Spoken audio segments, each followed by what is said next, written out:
God's vision ఛానల్ని చూస్తున్న ప్రతి ఒక్కరికి వందనాలు.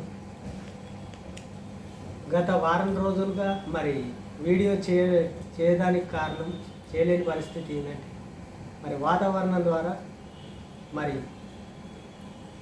లంగ్స్లో నిమోనియా రావడం వల్ల నేను హాస్పిటల్లో ఉన్నాను.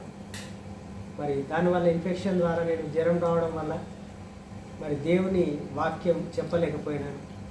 దానివల్ల దగ్గు జ్వరము రావడం వల్ల హాస్పిటల్లో చూపించుకోవడం వల్ల దానివల్ల దేవుడు నన్ను స్వస్థపరిచాడు, బలపరిచాడు. అందువల్ల నేను ఆ వీడియోలు దేవుని వాక్యం గురించి వీడియో చేయకపోవడం కారణం ఇదే విషయం. ఎందుకు చెప్తున్నా అంటే మీరందరూ మా ఫ్యామిలీ అని చెప్తున్నాను. అదేవిధంగా దేవుడు నన్ను ముట్టి స్వస్థపరిచాడు కాబట్టి దేవునికి మహిమ ఘనత చెందునుగాక. అదేవిధంగా దేవుడు ఇంత కృపని ఇంత మేలుని చేశాడు కాబట్టి ప్రార్థించుకొని ఆరాధనలోకి వెళ్దాం. స్తోత్రం స్తోత్రం నాయన, పరిశుద్ధుడా, మహోన్నతుడా, సర్వోన్నతమైన దేవ, కృపగల తండ్రి, జ్ఞానంగల దేవ నాయన ప్రభువ, గత వారం రోజులుగా నాయన ప్రభువ బెడ్ మీద నాయన పేషెంట్ లెక్క పడిపోయి ఉన్నా తండ్రి. నాయన నీ కృపచేత నాయన గత వారం రోజులుగా వీడియో చేయలేకపోయినా నాయన ప్రభువ, అయినా కానీ నన్ను స్వస్థపరిచి నన్ను బలపరిచి మళ్ళీ నాయన ప్రభువ వాక్యం చెప్పేలాగా తండ్రి నన్ను స్వస్థపరిచిన బలపరిచిన దేవుడికి వేల కోట్ల వందనాలు తండ్రి. నీకు ఏది ఇచ్చినా తక్కువనే నాయన ప్రభువ. అదేవిధంగా తండ్రి ఈ వాతావరణ సమస్య ప్రభువ దానివల్లనే నేను ఈ వీడియో చేయలేకపోయాను తండ్రి. అది నీకు తెలుసు నాయన. ప్రతి ఒక్క బిడ్డకు ఏ సమస్య ఉన్నా ప్రభువ స్వస్థపరచండి, బలపరచండి, ఆరోగ్యపరచండి తండ్రి నాయన. అదేవిధంగా ప్రభువ నీ ఆరాధనలో మాకు తోడుగా ఉండి నడిపించండి తండ్రి. అదేవిధంగా నీ వాక్య జ్ఞానంలో ప్రభువ మాతో మాట్లాడి ప్రభువ మమ్మల్ని నడిపించండి తండ్రి. మాతో మాట్లాడండి నాయన. మాకు తెలియని విషయాలు తెలుపండి నాయన. నీ ఆత్మ ద్వారా పరిశుద్ధాత్మదేవ మాతో ఉండి ముందుకు నడిపించమని అడుగుతున్నాం పరమ తండ్రి. ఆమేన్, ఆమేన్, ఆమేన్, ఆమేన్.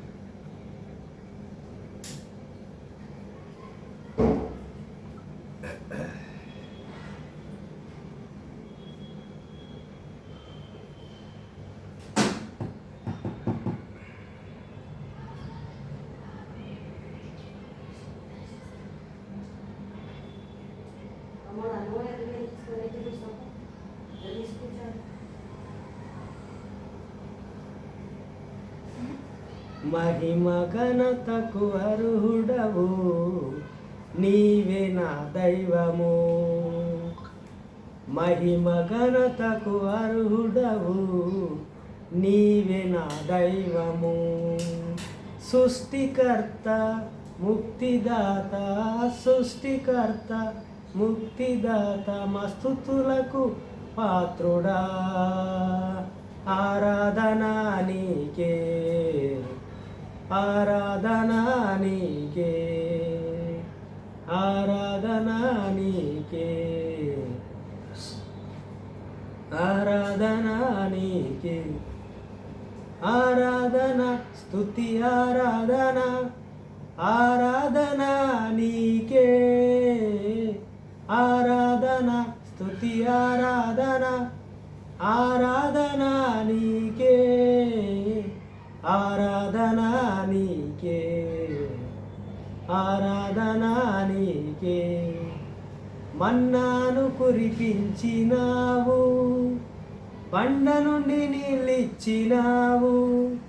మన్నాను కురిపించినావు, బండ నుండి నీళ్ళిచ్చినావు. యెహోవా ఈరే చూచుకొనును, యెహోవా ఈరే చూచుకొనును, సర్వము సమకూర్చును.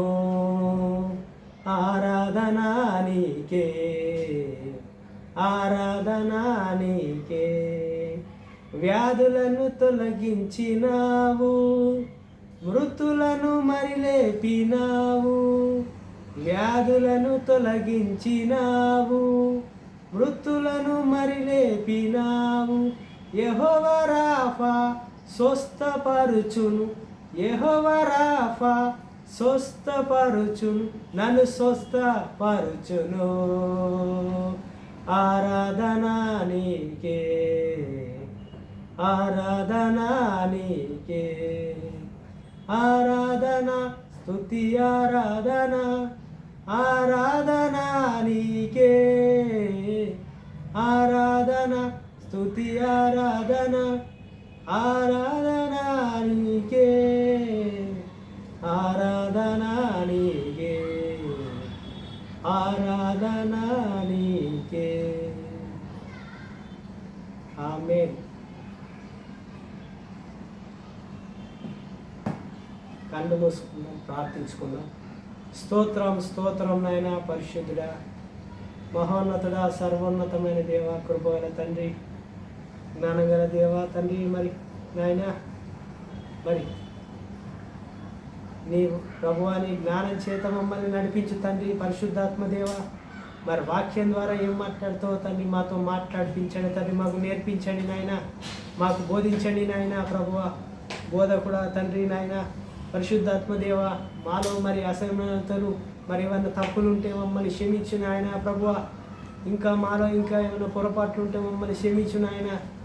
ఇంకా మాలో ఏదైనా తప్పిదనం ఉంటే క్షమించు నాయన. ప్రభువ పరిశుద్ధాత్మ దేవ, మాతో మాట్లాడుతండి, మాలో ఉండి మాట్లాడుతండి మాతో నాయన. ప్రభువాని జ్ఞానం చేత ముందుకు నడిపించమని అడుగుతున్నాను తండ్రి. మరి యేసు నామములో అడుగుతున్నాం పరమ తండ్రి. ఆమేన్, ఆమేన్, ఆమేన్.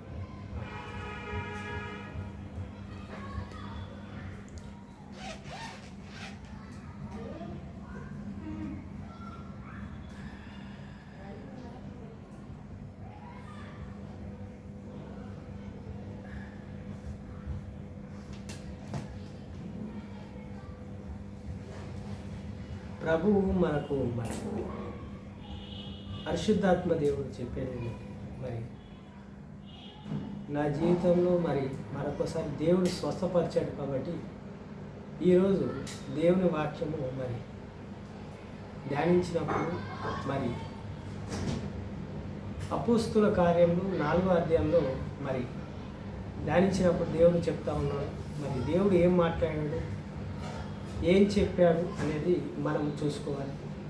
దేవుడు మనకు ఎలా ఇస్తున్న జ్ఞానం ద్వారా అందులో ఎన్ని రకాలుగా మరి దేవుడు మాట్లాడుతున్నాడు, ఏ రకంగా మనకు మరి జ్ఞానాన్ని పంచుతున్నాడు, అంటే ఎలా ఉండాలి, ఏముండాలి.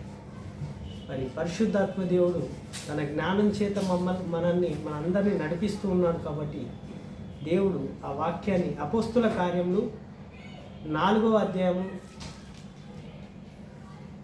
3వ అధ్యాయం, అపోస్తుల కార్యములు 3వ అధ్యాయము చదవబోతున్నాం. 3వ అధ్యాయంలో మరి దేవుడు మన జీవితంలో ఎన్నో స్వస్థత కార్యాలు చూశాడు. కానీ మరి దేవుడు ప్రార్థన వల్ల మనకు ఎంత మేలో అని ఎలా చెప్తున్నాడు.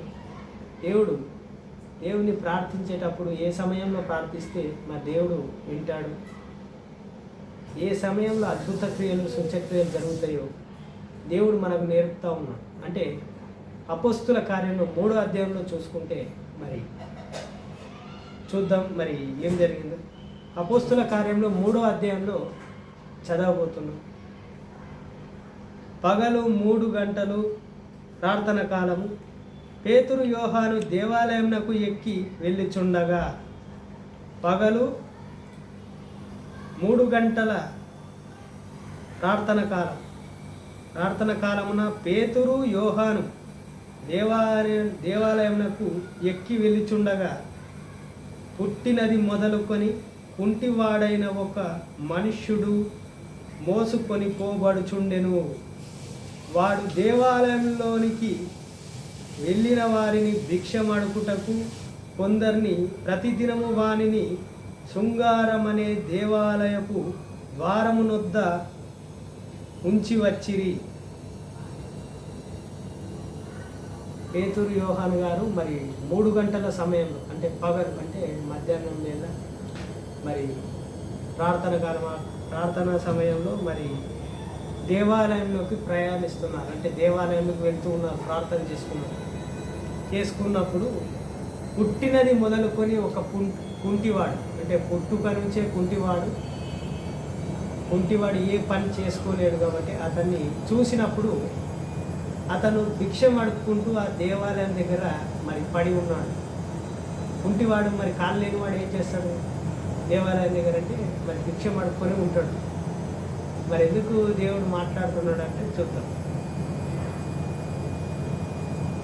అంటే ఇద్దరు మనుషులు వచ్చి మోసుకొచ్చి అతన్ని అక్కడ కూర్చోబెడుతూ ఉండేవారట. మరి ఈ కాళ్ళు లేవు కాబట్టి ఎట్లయినా భోజనం పెట్టాలి కాబట్టి వీడు ఎట్లయినా తినాలి కాబట్టి అని వాడి కాళ్ళు లేవు, వాడు పని చేసుకోలేడని ఇద్దరు మనుషులు మోసుకొచ్చి దేవాలయం దగ్గర కూర్చోబెట్టి వాడి పని ఏం చేస్తుందంటే వాడు భిక్ష మడుక్కుంటూ భిక్షగానే చేస్తూ ఉన్నాడు. చేసినప్పుడు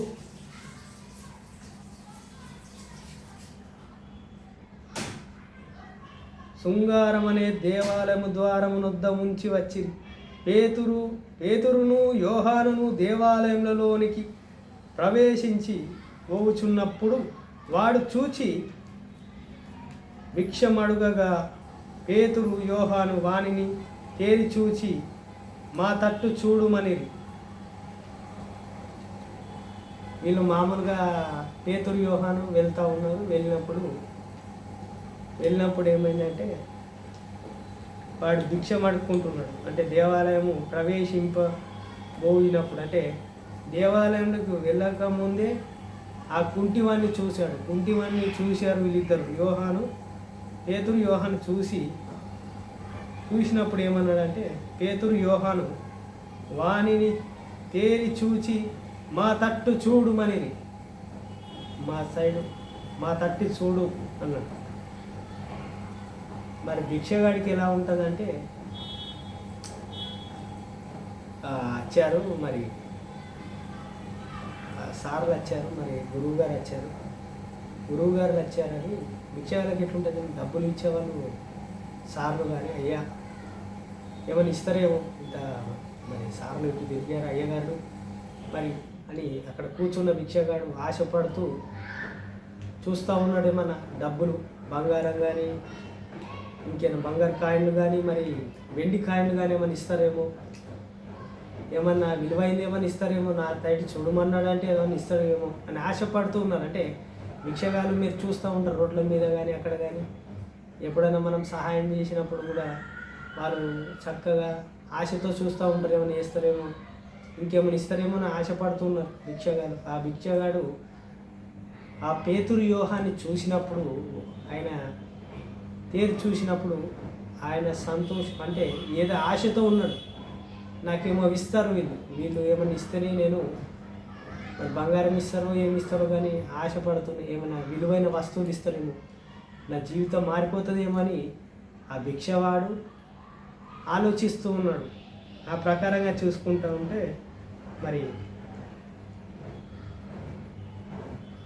వాడు వారి యొద్ద ఏమైనా దొరుకునని కనిపెట్టుచు వారి యొద్ద లక్ష్యముంచెను. వాడు కూడా ఇట్లనే చూస్తున్నాడ, అయ్యా అని చేతులు చాపి. ఇక్కడ పేతురు యోహాను ఇట్లా నిలబడ్డారు. మా సైడ్ చూడగానే భిక్షగాడు ఏం చేస్తున్నాడు, ఇట్లా చేతులు భిక్షగాడు ఏం చేస్తాడు, దాదాపు ఇట్లనే చూస్తాడు, కళ్ళు పెట్టి ఇట్లా చూస్తున్నాడు ఆశతో. లక్ష్యం పెట్టారట. లక్ష్యం అంటే ఆ కళ్ళలోకి ఈయన కళ్ళు చూస్తూ ఏమైనా ఇస్తారేమో వీళ్ళు నాకు, ఇంకేదైనా గొప్పది ఇస్తారేమో, బంగారం లాగా ఏదైనా వజ్రాలు కానీ, బంగారం కంటే ఏదైనా విలువైంది ఏదైనా ఇస్తారేమో, నా జీవితం మారిపోతుందేమో అని ఆశతో ఉన్నాడు భిక్షగాడు. అంటే ఆశతో అంటే ఇంకేమైనా దొరుకుతుందేమో నా జీవితానికి, నా జీవితం మారదందుకు నాకేమైనా వీళ్ళు ఏమైనా సహాయం చేస్తారేమో అని ఆశపడుతూ ఆ భిక్షగాడు అంత విశ్వాసంతో ఉన్నాడు, అంటే నమ్మకంతో ఉన్నాడు, నాకు ఏమైనా దొరుకుతుందేమో. మరి ఆ రకంగా చూసుకుంటే అంతటా పేతురు వెండి బంగారములు నా యొద్ద లేవు గాని నాకు కలిగినదేది నీకిచ్చుచున్నాను. అంతటా పేతురు నా దగ్గర వెండి బంగారములు లేవు గాని నా దగ్గర ఉన్నది నీకు ఇచ్చుచున్నాను. నా దగ్గర బంగారం లేదు, వెండి లేదు, కానీ నా దగ్గర ఉన్నది నీకు ఇచ్చుచున్నాను. నా దగ్గర బంగారము వెండి లేదు, కానీ నా దగ్గర ఉన్నది ఇచ్చుచున్నానని చెప్తున్నాడు భిక్షగాడికి.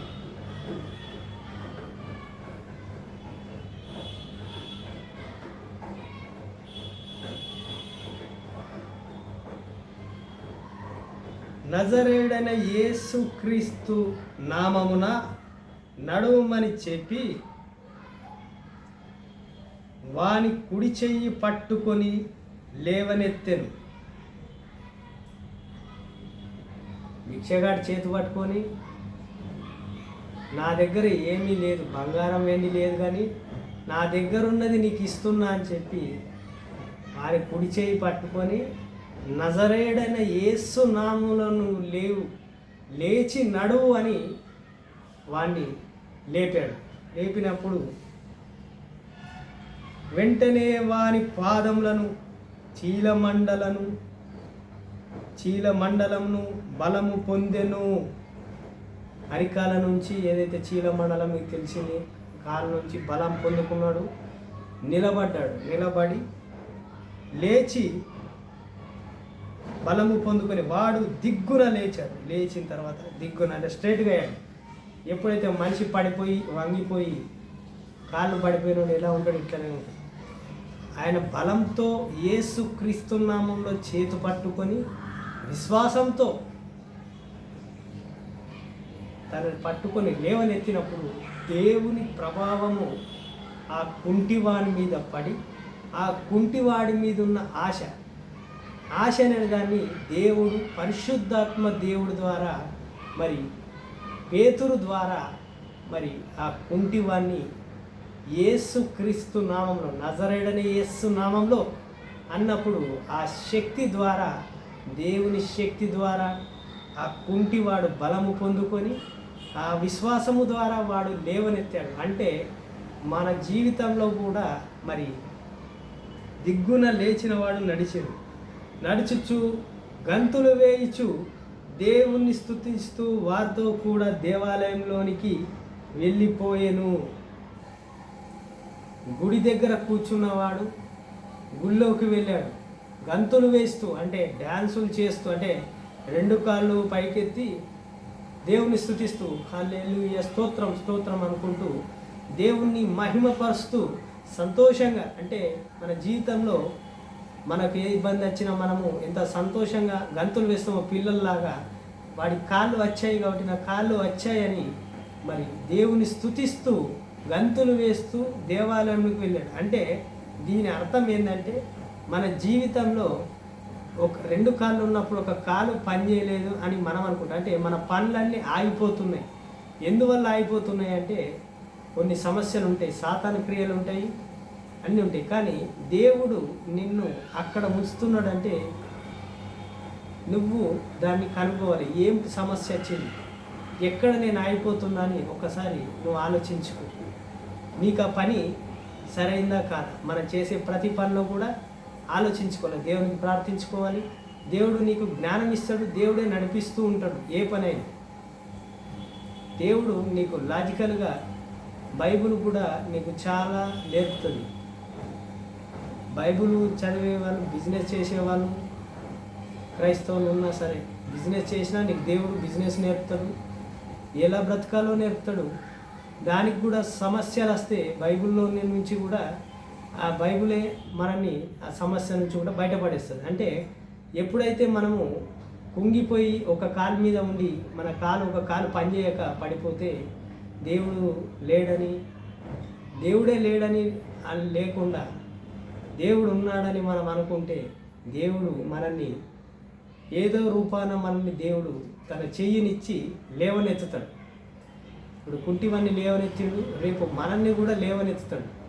ఆ విధంగా మనకు విశ్వాసము నమ్మకం ఉండాలి. స్వస్థతనే కాదు, ప్రతి విషయంలో ఇది మనకు ఆధారంగా ఉంది. కాబట్టి దేవుడికి మహిమ ఘనత చెందునుగాక. ప్రార్థించుకుందాం. ఈరోజు మనము కుంటివాడి జీవితం అంటే కుంటివాడి జీవితమే కాదు, అంటే మన జీవితంలో మన ఫెయిల్యూర్గా, అంటే కుంటివాడి జీవితం అంటే ఫెయిల్యూర్ అనుకోండి. ఫెయిల్యూర్గా అనుకున్నప్పుడు మనం పడిపోయాం. దేవుళ్ళో ఉన్నాం కానీ పడిపోయాం. మనకు మిస్గైడింగ్ అయింది. అంటే దేవుడితో లోకంతో మిస్గైడింగ్ అయిపోయింది. అంటే మనము బైబిల్ చదవడం వల్ల కొన్ని విషయాల ద్వారా దేవుడు మనకు కొంత నాలెడ్జ్ ఇచ్చి ఈ లోకంలో ఉన్నాయి కూడా సమస్యలు మనము ఈజీగా మన దేవుడు తప్పించేస్తాడు. తన వాక్యం ద్వారా మనల్ని బయటపడేస్తాడు. మనకు నాలెడ్జ్ వచ్చేది కూడా బైబిల్ ద్వారానే. ప్రతి ఒక్కటి కూడా మనకు ఆన్సరు ఈ బైబిలే. మనకు పరిశుద్ధ గ్రంథమే మన అన్ని సమస్యలకు ఈ పరిశుద్ధ గ్రంథమే దేవుడు ఇందులో రాసి ఉంచాడు. ఈ బైబిల్ ద్వారానే ప్రతి ఒక్క సమస్య నుంచి మనం బయటపడతాం. ఇది మనం తెలుసుకుంటే ఇవన్నీ మీకు సమస్యలు అనేటివి ఉన్నాయి. దేవుడు మిమ్మల్ని మీ కుటుంబాన్ని దీవించి ఆశీర్వదించుగాక. కళ్ళు మూసుకోండి, మరి మనసుతో మరి ప్రార్థించండి ప్రభువా. మరి పూర్ణ మనసుతో అందరం ప్రార్థిద్దాం, దేవుని ఆత్మతో మాట్లాడదాం, దేవుణ్ణి ధ్యానిద్దాం, స్తోత్రాలు చెప్దాం. స్తోత్రం స్తోత్రం స్తోత్రం స్తోత్రం. మహిమగల దేవా, పరిశుద్ధమైన దేవా, పరిశుద్ధాత్మదేవా, నాయన ప్రభువా, ప్రతి ఒక్కరి బిడ్డని నాయన ప్రభువా నీ వాక్యం చేత నడిపించు తండ్రి. నాయన జీవితంలో ఏ జాబ్ చేసుకున్నా ప్రభువా బిడ్డలు ఆ బిడ్డలకు సమస్య వస్తే ప్రభువా నువ్వు ఉన్నావని చూపించు తండ్రి. నాయన వాళ్ళే తెలుసుకోవాలి ప్రభువా. చూపించడం ఏంది ప్రభువా? ఇంత గొప్ప జ్ఞానాన్ని బైబిల్ని ఇచ్చావు తండ్రి. మీ పనులు మీరు చేసుకోండి, దేవుడి పని చేయండి. ఎందుకంటే బైబిల్లో మరి ఆదాంకి చెప్పాడు, ఆదాం కూర్చో అయ్యా, నువ్వు నేను తీసుకొచ్చి పెడతాను దేవుడు చెప్పలే. నువ్వు చెయ్యి, నేను మన్ను అంటే నువ్వు వ్యవసాయం చేసుకో నువ్వు తినన్నాడు. అదేవిధంగా మీ పనులు మీరు చేసుకోండి, అదేవిధంగా దేవునికి ప్రార్థించుకోండి, వాక్యం చదవండి, మీరు మీ జ్ఞానాన్ని పెంచుకోండి. మీ జ్ఞానము దేవుడై ఉండాలి. దేవుడు మీకు సొల్యూషన్ అయి ఉంటాడు, మీకు సమాధానకర్త అయిన దేవుడు ఉన్నాడు. మీరు భయపడకండి. ఎవరైతే మీరు భయపడుతున్నారో ఆ భయమంతా తీసేయండి. మాకు అప్పులు ఉన్నాయి కదా, మా కష్టాలు ఉన్నాయి కదా, మా బిజినెస్ కావట్లేదు కదా అని టెన్షన్ పడకండి. దానికి సమాధానం దేవుడే చెప్తాడు. మీరు దేవుడు వాక్యాన్ని చదువుతూ ఉండండి, మీకు సమాధానం దేవుడే ఇస్తాడు. దేవుడు మీకు ఈ లోక జ్ఞానం వచ్చిందే దేవుడి నుంచి, బయట నుంచి ఎక్కడి నుంచి రాలేదు. మీరు భయపడేది ఇది మనకు సమాధానం ఇస్తాడు. దేవుడు మనకు బైబిల్ ద్వారా సమాధానం ఇస్తాడు, వాక్యం ద్వారా సమాధానం ఇస్తాడు. ప్రతి ఒక్క విషయంలో దేవుడు మనకు నడిపిస్తూ ఉన్నాడు. మీ పనులు మీరు చేసుకోండి, మీరు నమ్మకంతో విశ్వాసంతో ఉండండి. మనమందరం విశ్వాసంతో నమ్మకంతో ఉందాం, దేవుణ్ణి ధ్యానిద్దాం. మరి అదేవిధంగా ప్రభువా ప్రతి ఒక్క బిడ్డకు ఏదైతే బాధ ఉందో ప్రభువా, నేను పడిపోయాను, నేను బిజినెస్ చేయలేకపోతున్నాను, నాకు లాస్ వస్తుంది, నేను ఈ జాబ్ చేయలేకపోతున్నాను అంటున్నాడు ప్రభువా. దానికి సమాధానం నీ బైబిల్ ద్వారా ఈ తండ్రి నాయన. ఎంత కష్టమైనా నీ బైబిల్ ద్వారా మరి ఈజీగా లాజిక్గా ప్రభువా. మరి ఈ బైబిలే మరి సైన్స్ని కనిపెట్టింది ప్రభువా, ఈ బైబిలే వైద్యాన్ని కనిపెట్టింది ప్రభువా. ప్రతి దానికి ఉండొచ్చు, ప్రతి ఒక్కటి ఉండొచ్చు, కానీ సమాధానం అనేది బైబిల్లోనే ఉంది ప్రభువా. సమాధానకర్త అయిన దేవా, ఎవరైతే ఏడుస్తూ ఉన్నారో మరి మాకు జాబులు రాలేవు, మేము ఇంత చదువుకున్నాము, ప్రభువుని ప్రార్థిస్తున్నాం అన్న వారందరికీ బైబిల్ ద్వారా సమాధానం ఇవ్వండి, ఓపికనివ్వండి ప్రభువా. అదేవిధంగా ప్రతి ఒక్క బిడ్డని మరి గాడ్స్ విజన్ ఛానల్ చూస్తున్న ప్రతి ఒక్క బిడ్డని వీక్షించండి ప్రభు. వీక్షించే ప్రతి ఒక్క బిడ్డల్ని వాళ్ళ కుటుంబాలను ఆశీర్వదించండి, దీవించండి ప్రభువా. వాళ్ళ ఇంట్లో ఉన్న సమస్యలన్నీ మరి వాక్యం ద్వారా తొలగించండి తండ్రి. వాక్యం ద్వారా మాట్లాడండి ప్రభువా. బిడ్డల్ని సరిచేయండి ప్రభువా. ఎవరైతే సరిలేరో వాళ్ళందరినీ సరిచేయమని అడుగుతున్నాను తండ్రి. బిడ్డల్ని జీవితాన్ని మార్చండి ప్రభువా. వాళ్ళు ప్రశాంతమైన జీవితాన్ని బ్రతకాలి తండ్రి నాయన. నీ బిడ్డలుగా బ్రతకాలి తండ్రి. సంఘంలో చక్కగా ఉండాలి తండ్రి ప్రభువా. ప్రతి ఒక్కరు జాబ్ చేసుకోవాలి ప్రభువా. ప్రతి ఒక్కరు చదువుకోవాలి, ప్రతి ఒక్క బిడ్డకు జాబ్ రావాలి, ప్రతి ఒక్కరు బిజినెస్ని విజయవంతంగా నడిపించాలి ప్రభువా. ప్రతి ఒక్కరు ముందుకు వెళ్ళాలి ప్రభువా నాయన. ఇంత గొప్ప జ్ఞానాన్ని వదిలేసి లోకం మీద పడి తిరుగుతూ ఉన్నారు ప్రభువా. మరి నాయన లోకంలో తిరిగినా కానీ నీ జ్ఞానమే అవసరం ఉంటుంది తండ్రి. నువ్వే సమాధానకర్తవు నాయన ప్రభువా. నువ్వు ఉంటేనే ఈ జ్ఞానం వచ్చింది తండ్రి. వాళ్ళకు ఎప్పుడు తెలుస్తుందో ప్రభా, వాళ్ళ కన్ను తెరిపించండి ప్రభా. ఎవరైతే గుడ్డితనంలో ఉన్నారో వాళ్ళ గుడ్డితనాన్ని తీసేసి తండ్రి నాయన వాళ్ళకు మంచి చూపుని జ్ఞాన నేత్రాలని వెలిగించండి ప్రభు. ఆ బిడ్డని ప్రభు, ఎవరైతే మరి ఇంకా ప్రభుని తెలుసుకోలేరో వాళ్ళందరినీ జ్ఞాన నేత్రాలని వెలిగించండి ప్రభు. మంచి జ్ఞానాన్ని దయచేయండి ప్రభు. ప్రపంచ దేశాలని ప్రభు, మరి పెద్ద పెద్ద దేశాలని ప్రభు నీ జ్ఞానం ద్వారానే అభివృద్ధి చెందినాయి ప్రభు. ప్రేమ ద్వారానే చెందినాయి తండ్రి, ఎంతో ఓపిక ద్వారానే చెందినాయి తండ్రి. ఇంకా తెలుసుకోలేకపోతున్నారు తండ్రి. ఇంకా ఇంకా మాదే మాదే అంటున్నారు ప్రభు. మాది కాదు ప్రభు, అంతా నీదే తండ్రి. నాయన ప్రతి ఒక్క బిడ్డని నీది అనేటట్టు అనాలి ప్రభు. వాళ్ళని ఆశీర్వదించండి ప్రభు. నీ బిడ్డల్ని, ప్రతి ఒక్క బిడ్డని ప్రభు. మరి తండ్రి నాయన, మరి క్రిస్మస్ లోపట తండ్రి ప్రతి ఒక్క బిడ్డలు సంతోషంగా ఏ పనులు అయితే అయిపోయాయో మరి అన్ని పనులు జరిగేటట్టు సహాయం చేయండి, ఆశీర్వదించండి, దీవించమని యేసు నామంలో, నజరేయుడైన యేసు నామంలో అడుగుతున్నాం పరమ తండ్రి. ఆమేన్, ఆమేన్, ఆమేన్. మీ అందరికీ ప్రభు అయిన యేసు క్రీస్తు నామంలో వందనాలు.